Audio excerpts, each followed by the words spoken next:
Sheikh Hasina doctor ছিল না, hospital চলে নাই। শেখ হাসিনা ইঞ্জিনিয়ার ছিল।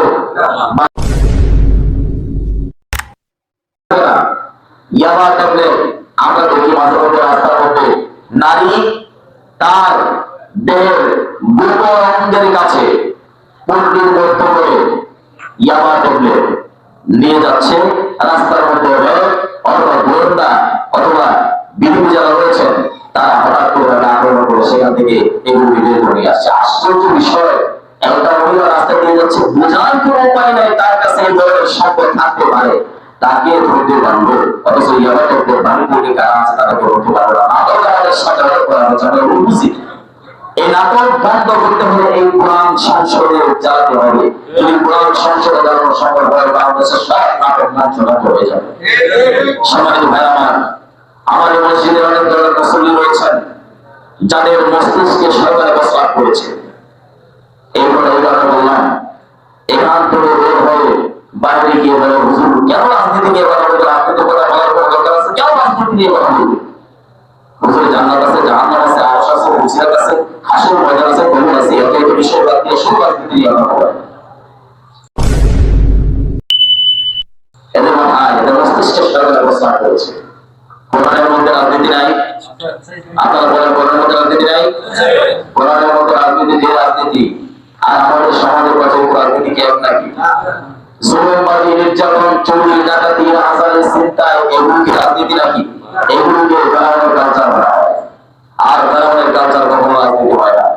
রাজনীতি যে ধরনের রাজনীতি এটাই হলো এই কোরআনের মধ্যে। আপনি দেখবেন রাষ্ট্রের অবকাঠামো, এর তৈরি অবকাঠামোকে গ্রহণ করা হয়েছে। এর মূল ভিত্তি শুরু হয়েছে মদিনার শহর থেকে। এর মূল শুরু হয়েছে মদিনার শহর থেকে, মদিনা রাষ্ট্র গঠন শুরু হয়েছে। এরপর থেকে সমাজনীতি, রাষ্ট্রনীতি এগিয়ে চলছে। যদিও ব্রিটিশরা বিভিন্ন আইন প্রণয়ন করে আমাদের দেশের মধ্যে বিভিন্ন দেশের মধ্যে তাদের একটা প্রভাব প্রতিফলিত করেছে, কিন্তু রাষ্ট্রের মূল অবকাঠামো ধারা শুরু হয়েছে মদিনার শহর থেকে। তাহলে মদিনার শহর থেকে যেটা শুরু হলো, মদিনার শহর কি ব্রিটিশদের ছিল নাকি কোরআনের ছিল? কোরআনের ছিল।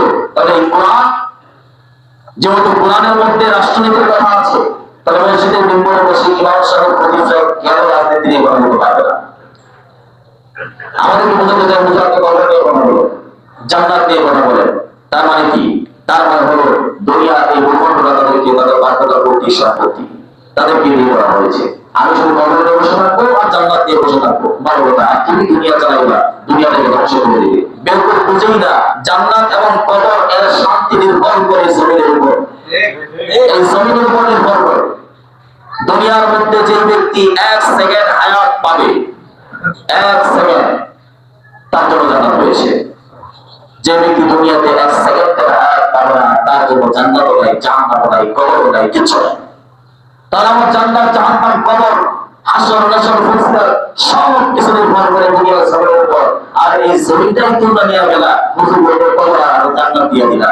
তাহলে তোমরা কেমন মুসলমান হওয়া, মুসলমান দাবি করে মসজিদে এসে নামাজ পড়া, এইটুকু দুটো দাবি করে জামা পড়ে এই ধরনের মন্তব্য করে এদের মাথা সরকার বস্ত্র করে না, এদের মাথা সরকার বস্ত্র করেছে। তারা মনে করে মসজিদটা শুধুমাত্র একটা ইবাদত না। আজকে পরিষ্কার করে শুনে রাখেন, মসজিদ গতানুগতিক কোন ধর্মীয় ইবাদত নয়।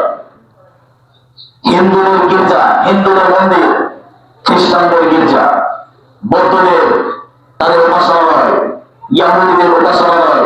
পৃথিবীর মধ্যে যত ধর্ম আছে সমস্ত ধর্মের ধর্মীয় ইবাদত খানা আছে। তাদের ধর্মীয় ইবাদত খানার মতো মুসলমানদের ধর্মীয় ইবাদত খানা এই মসজিদ একরকম নয়। এই মসজিদ এমন একটা জায়গা, এই জায়গা থেকে সমাজ পরিচালিত হবে, এই জায়গা থেকে সমাজ চলবে। আপনি বলবেন এটা কিভাবে সম্ভব? আমি বলবো আপনি নিজে বুঝবেন। আমার দেশের মধ্যে যতগুলো মুসলিম সমাজ গড়ে উঠেছে, সমস্ত মুসলিম সমাজের কেন্দ্রস্থল কোনটা? কোনটা? মসজিদ। আমরা সমাজ বলতে সমাজ গড়ে কি দিয়া?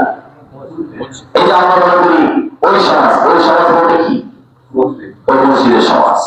ওই সমাজ বলতে কি? মসজিদের সমাজ। সমাজের মূল কেন্দ্রস্থল হলো মসজিদ। আর মসজিদটাকে আপনারা সমাজ থেকে মাইনাস করে দিচ্ছেন, অথচ মসজিদ ও সমাজের মূল কেন্দ্রস্থল মসজিদকেই তো সমাজ পরিচালিত হয়। এই মসজিদ থেকে সমাজ পরিচালনা করা হবে। আল্লাহ নবী জনাব মুহাম্মদ রাসূলুল্লাহ সাল্লাল্লাহু আলাইহি ওয়াসাল্লাম মদিনার রাষ্ট্র গঠন করলেন, মসজিদে নববী থেকে রাষ্ট্র পরিচালনা করছেন। তাহলে মসজিদ থেকে যদি সমাজ পরিচালনা না হয়, মসজিদ থেকে যদি রাষ্ট্র পরিচালনা না হয়, দেশের জাতীয় মসজিদ থেকে পুরো দেশ কিভাবে পরিচালনা করার ঘোষণা আসবে? এটা ইসলামী রাষ্ট্র। তাহলে আপনি মসজিদকে কিভাবে ম্যানেজ করেন? এই মসজিদের মধ্যে যদি রাজনীতি করা হয়, আল্লাহ নবী সাল্লাল্লাহু আলাইহি ওয়াসাল্লাম মসজিদে নববীতে বসেই রাজনীতি করেছেন। আর কথা বলেন না কেন? আল্লাহ নবী সাল্লাল্লাহু আলাইহি ওয়াসাল্লাম মসজিদে বসে কি করেছেন? রাজনীতি করেছেন। শুধু নবী নয়, খলিফায়ে রাশিদুন রাদিয়াল্লাহু তাআলা আলাইহিম আজমাইন সবাই মসজিদের ভিতর থেকে জিহাদের ঘোষণা দিয়েছে, রাষ্ট্রের ঘোষণা দিয়েছে, গরিব অসহায়দের কি দিতে হবে তার ঘোষণা দিয়েছে, রাষ্ট্র কিভাবে পরিচালিত হবে, কি আইন প্রণয়ন করা হবে, মসজিদ থেকে ঘোষণা দিয়ে দেশের বিভিন্ন জায়গায় পৌঁছে দিয়েছে। আর সেই আইন সমাজে রাষ্ট্রে বাস্তবায়িত হয়েছে। তারা আপনার মসজিদ কিভাবে ম্যানেজ করে? এখন মসজিদের মধ্যে যিনি খতিব রয়েছেন তিনি রাজনীতি নিয়ে কথা বলবেন না। রাজনীতিটা কি আপনার বাবার সম্পত্তি যেটা আপনি একাই ভুল করেন, আপনি একাই কথা বলবেন? বাংলাদেশের সম্পূর্ণ লেখা আছে, প্রাপ্তবয়স্ক বাংলাদেশের প্রত্যেক ব্যক্তি সে যেমন ভোট দেওয়ার অধিকার রাখে, তেমনি প্রার্থী হয়ে নির্বাচন করার অধিকার রাখে। তাহলে আমি কি ভোট দেওয়ার অধিকার রাখি না? আমি কি ভোট দেওয়ার অধিকার রাখি না? তো ভোট দেওয়ার অধিকার রাখে সে কি নির্বাচন করার অধিকার রাখে না? যে নির্বাচন করার অধিকার রাখে সে কি রাজনীতি দিয়ে কথা বলার অধিকার রাখে না? তাহলে আপনি আমাদের উপর কিভাবে বলবেন যে হুজুর শুধু রাজনীতি নিয়ে কথা বলে? আপনি তো সারা জীবন রাজনীতি নিয়ে কথা বললেন, আর আমি সাতটা একদিন একটু রাজনীতি নিয়ে কথা বলি, এটা আপনার ভালো লাগবে? এই জন্য রাজনীতি আপনারা রাজনীতি মনে করেন, ওই মনে বলে না অমুক দলের অমুক নেতা, ওই কি মাথা, ওর মতো রাজনীতি কেউ বুঝে না। মানে কি? মানে হলো সে কোটি কোটি টাকা মানুষের চোখের আড়ালে দেশ থেকে বাহিরে প্রচার করতে পেরেছে। সমাজের মধ্যে মানুষের মধ্যে নির্যাতন করে একক ক্ষমতা প্রতিষ্ঠা করতে পেরেছে। এই জন্য তাকে বলা হয় বড় মামা। আগে ওই জাতীয়দের যুগে আবু জেহেলকে বলা হতো অনেক বড় মামা। তার মানে হলো তার মাথায় আগে ছিল, সাধারণ জনগণ তার মাথা ধার কাছে নাই। তাহলে বর্তমান যাদেরকে মাথা হচ্ছে তারা দুর্নীতি করছে, চাঁদাবাজি করছে, দেশের আয় দেশের সম্পদ নষ্ট করছে, মানুষের অধিকার হরণ করছে। এই কাজগুলো আজ থেকে 1000 বছর আগে যে আবু জেহেল করেছিল। তাহলে এই যে বড় মাথা আর ওই বড় মাথা দুটোর মধ্যে এক। তাহলে আপনি কাকে গ্রহণ করছেন? আবু জেহেলকে করছেন নাকি অন্য কাউকে করছেন? আপনি নিজে বুঝেন।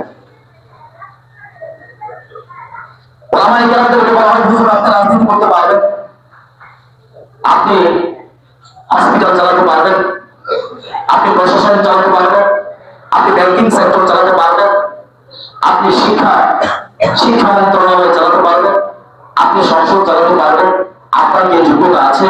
আপনি তো শুধুমাত্র দোয়া করেন, দাওয়াত খান, এটাই তো আপনার কাছে বুঝতে পারতে পারেন না। একজন হুজুর আমাদের তার জবাব দিয়েছিল, বাংলাদেশের শেখ হাসিনা উনি ডাক্তার ছিল, বাংলাদেশের বর্তমান অসুস্থ বেগম খালেদা জিয়া তিনি ডাক্তার। বাংলাদেশে বিল্ডিং নির্মাণ হয় নাই, ফ্লাইওভার নির্মাণ হয় নাই। খালেদা জিয়া কি ইঞ্জিনিয়ার ছিল? তার আমলে ব্যাংকিং সেক্টর, তার আমলে কি ফ্লাইওভার বিল্ডিং নির্মাণ হয় নাই? খালেদা জিয়া কি ডাক্তার ছিল? তার আমলে কি হসপিটাল চলে নাই? তাহলে সে ডাক্তার না হয়ে, ইঞ্জিনিয়ার না হয়ে, সে যদি বড় বড় ডিগ্রিদার না হয়ে তার আমলে ব্যাংক চলতে পারে, সংসদ চলতে পারে, হসপিটাল চলতে পারে, শিক্ষা মন্ত্রণালয় চলতে পারে, তাহলে হুজুর পারবে না?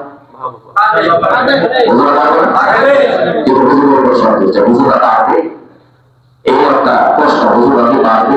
তোমরা তোমার কোন যোগ্যতা নেই। মমতা যদি সংসদে যেতে পারে, মমতাজের মতো বেশ্যা প্রকৃতির একজন মহিলা সারা জীবন নাচ গান করেছে, মানুষের সামনে কবর ফুলিয়েছে, হাজারো যুবকের জোর উত্তেজনা বাড়িয়ে প্রাণের মতো মারাত্মক কাজের মুক্ত করেছে, এমন মহিলা যদি সংসদে যেতে পারে, প্রকৃত আদিবাসী একজন হুজুর সংসদে কেন যেতে পারবে না?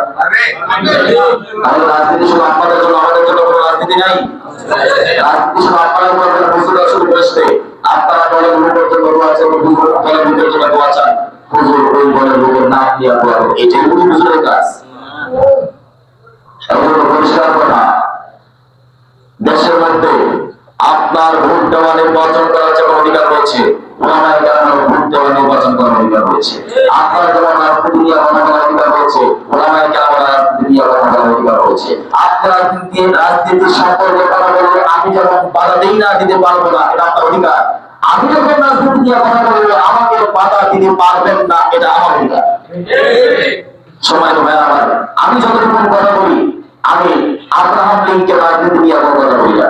আব্রাহাম লিঙ্কন ছিল একজন মতিন ছেলে, মতিন ছেলের আইন দিয়া যদি পুরো বিশ্ব চলতে পারে, তাহলে মুহাম্মদ আরবি সাল্লাল্লাহু আলাইহি ওয়াসাল্লাম তার মুক্তির দেশারী নবীকুল শিরোমণি আল্লাহ তাআলা জানাবে মুহাম্মদুর রাসূলুল্লাহ সাল্লাল্লাহু আলাইহি ওয়াসাল্লামের রাষ্ট্রের নীতি অনুযায়ী কেন আমার বাংলাদেশ পরিচালিত হবে না?